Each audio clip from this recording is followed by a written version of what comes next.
How do we get our children to listen to us, to respect us, to follow our rules, and to treat us properly? Many questions there.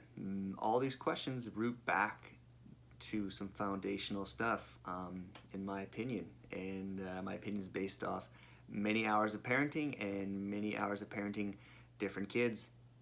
So I have learned what works and what doesn't work. So, discipline. We want to teach, we don't want to punish. If we use fear-based parenting tactics, our children will not receive the message. If someone is scared or if someone is alarmed, they enter a state of the stress response: fight, flight, or freeze. So when you're in that state, you're not going to hear anything that your parent is telling you. So if you find yourself repeating yourself over and over, if you find yourself having the same power struggles, the battles, most likely the message is not being received by your child. So don't get me wrong, I'm not saying we have a house where we don't have rules and expectations, where that leads choices to earning privileges or consequences. That's not what I'm saying. What I'm saying is you want to make sure that you're teaching and the message is being received. So how do we communicate and connect to our children? How do we make sure that our messages are being received so we don't have the same conversation over and over again? There's two acronyms I want to share with you that I got from this book.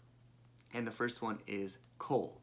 So not the black substance coal, but coal as in C as in curious, O as in open, A as in accepting, and L as in loving. So you want to be curious, open, accepting, and loving anytime you talk to your kid. If you're not in that state, you want to wait till you're in that state. If you snap at them or talk to them when you're not in that state, you can go back, you can talk about the emotions you felt, you can apologize if need be, and wait till you're in that curious, open, accepting, and loving state. If you're in that state, they're most likely going to enter that state as well. And when you're both in that state, you can join through communication, you can connect, you can collaborate, you can really have a great conversation about what you want to teach. The other acronym is PART. So P as in presence, A as in attunement, R as in resonance, and T as in trust. So you want to have presence, you want to both be present in the conversation, not distracted, not in flight, or freeze. You want to have attunement where you're in tune with each other's emotions, where you can kind of feel what your kid's going on there, they can feel what's going on for you.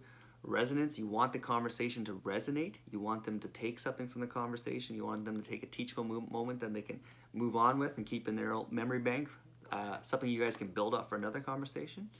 And T, trust.